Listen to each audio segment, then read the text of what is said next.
Today I'm looking at Thunderbolts Doomstrike number 5. This comic's by Marvel. It's $3.99. Just came out this past week.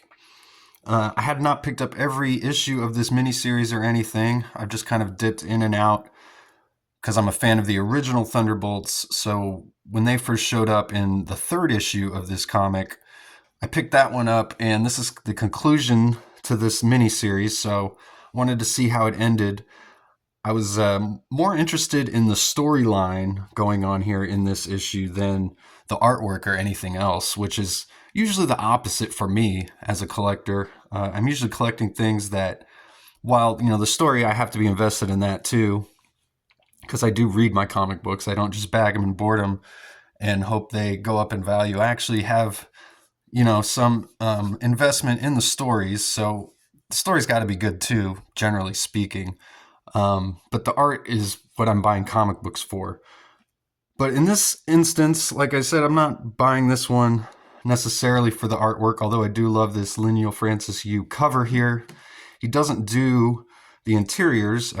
Tommaso Bianchi is the interior artist. But this is a cool cover. I love conceptually. We've got Bucky, the Revolution, as he's called in this series, looking over his shoulder here. And he's got his Winter Arm Soldier back with the red star there. And we've got all the original members of the Thunderbolts reflecting off of his arm. And that's who his Thunderbolts Doomstrike team is facing off with in this miniseries. So I did do a review of that third issue, and the original Thunderbolts showed up. I didn't know if they were going to come back or anything. So when I saw that this was all kind of concluding with a second round battle between these two teams, I decided to pick up this issue, and I was interested to see in Bucky Barnes' story and where that was going to lead. So also got me thinking about comics and where they're at as well, and kind of the future of comics. I feel like there's maybe not much of a future past 10 or 20 years. I mean, I hope I'm wrong. I feel like people under 30 years old don't seem to collect comics too much, or if they are, they're buying the digital apps that, like the Marvel Unlimited or the DC app, that have all the comics on them.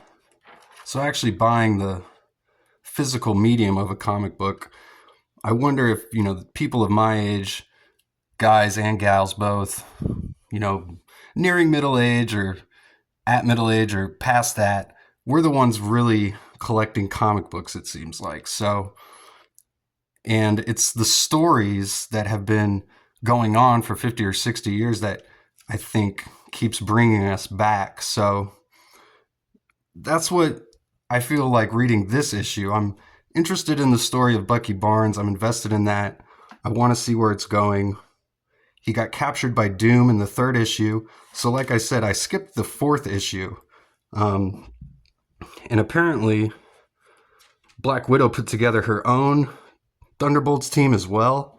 And they're kind of combining with Bucky's Thunderbolts team here. So, and I'll just kind of read this to get caught up what's been going on. Citizen V and her team of original Thunderbolts, the Fulgur Victoris, forced Bucky to surrender to Doom, which is what we saw in the third issue, who tormented him in an attempt to stamp out the revolution he represented.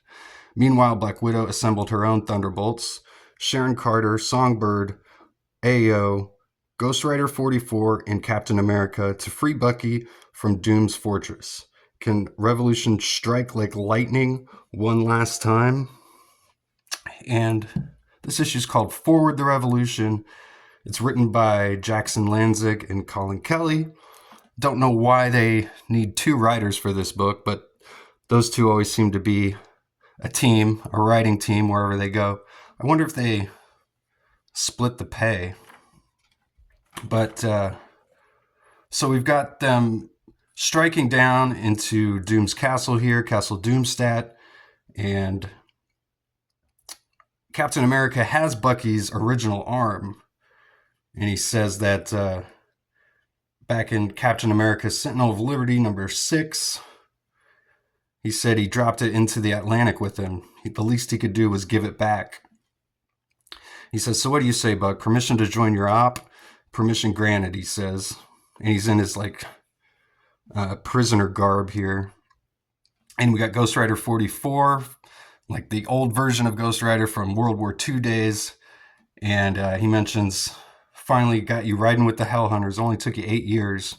Way to step up, Rogers. And they have a bonding moment, you know. He says, thank you for coming. Not even a question, but honestly, blame her. And we see Black Widow here. And they just want to get Bucky out of here.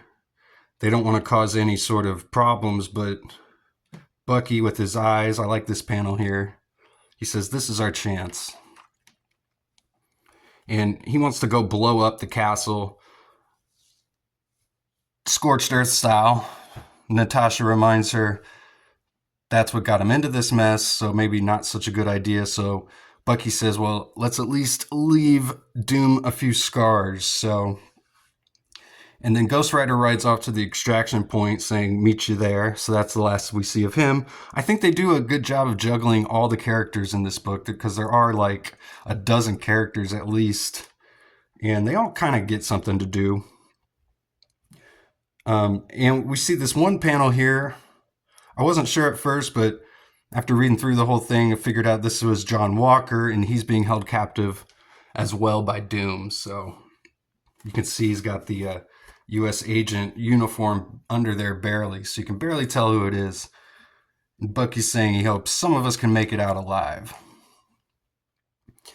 But before they can like make any sort of attack, they get counterattacked here by the Fulgur Victoris, the original Thunderbolts, or what's left of them.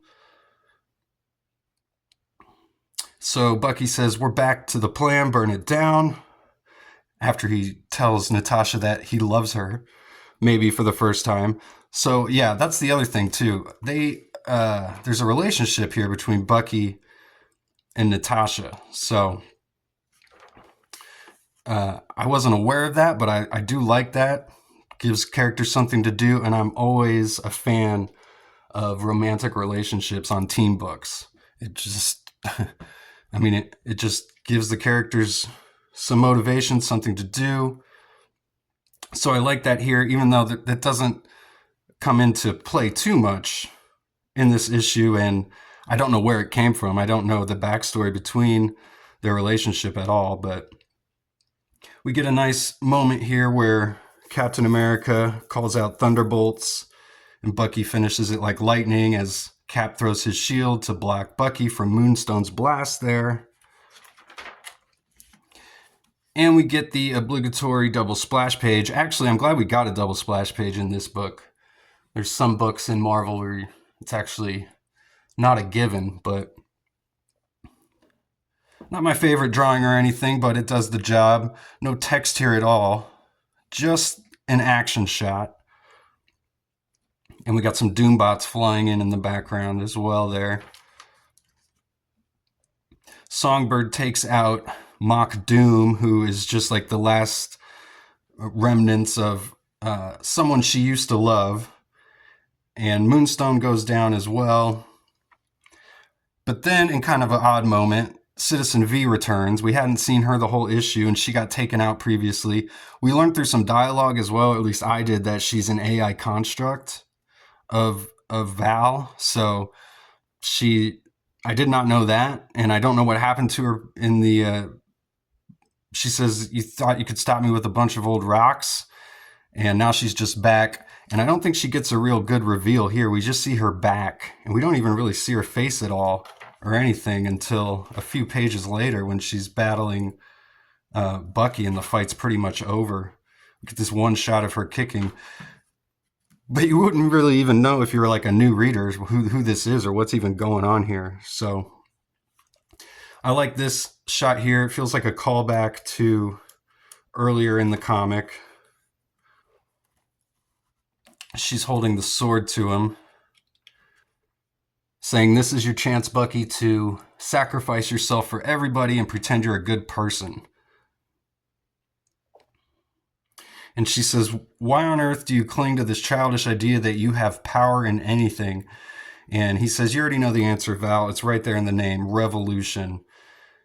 So I thought through the solicits and the previews of this series that we might see Bucky Barnes return to his Winter Soldier moniker, because that's what he's best known for. He's not known as Revolution. No one calls him that.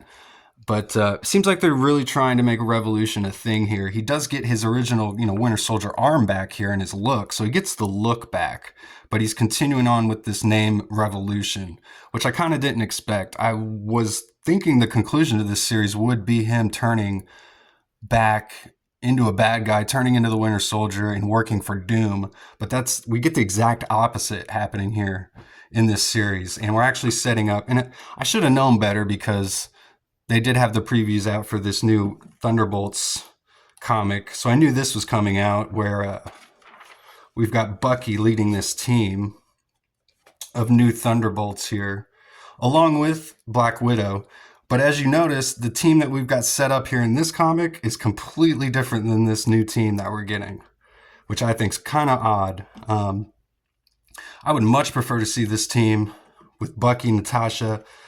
You get Captain America. You could even throw in John Walker, U.S. Agent, Songbird, who was already teaming up with them. You could throw in, if you need a big bruiser, you could throw in the Hulk. If you need a wild card, maybe Eddie Brock Carnage could work. If you want to throw in some new characters, I don't really like adding Wolverine to anything. Keep the X-Men in the X-Men. You know what I mean? But Wolverine's got to be in every book, whether it's the male or female version. But it seems like. So we saw in the previous issue Fixer, who's on Doom's Thunderbolts team. He does seem to have some reservations about all of this. And he's the one who built all of these Doom bots and this protocol that's going on, this in battle engage that's been going on. And he turns it off. He says, Doombot protocol, Fixer Omega Daffodil. So he says the code words and everything shuts down.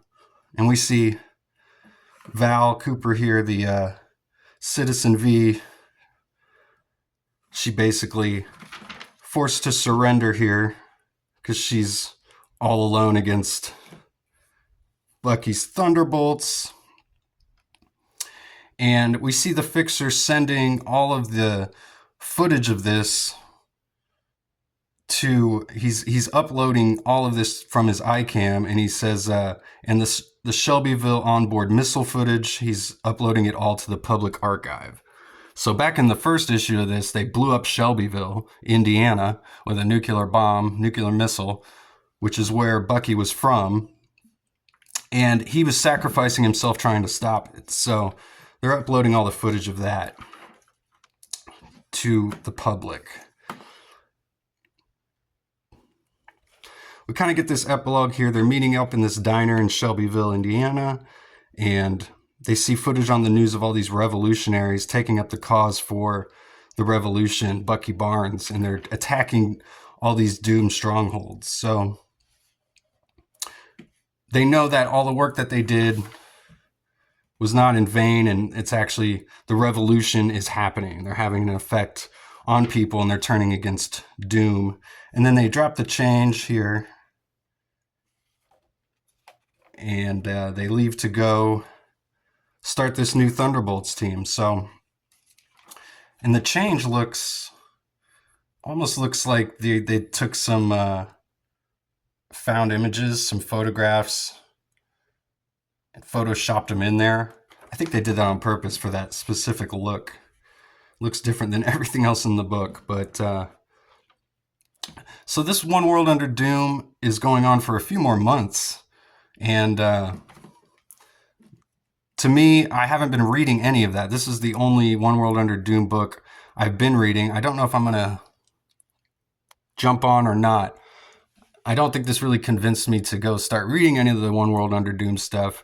It only seems to be existing in anything that has this branding logo, because in some of the X books I've been reading, and like Spider-Man, doesn't seem to be tying into those flagship Marvel books. So you can keep reading a lot of your main Marvel books without any of the One World Under Doom stuff, getting in the way or anything. It seems like which is kind of weird too. I don't know how I feel about that.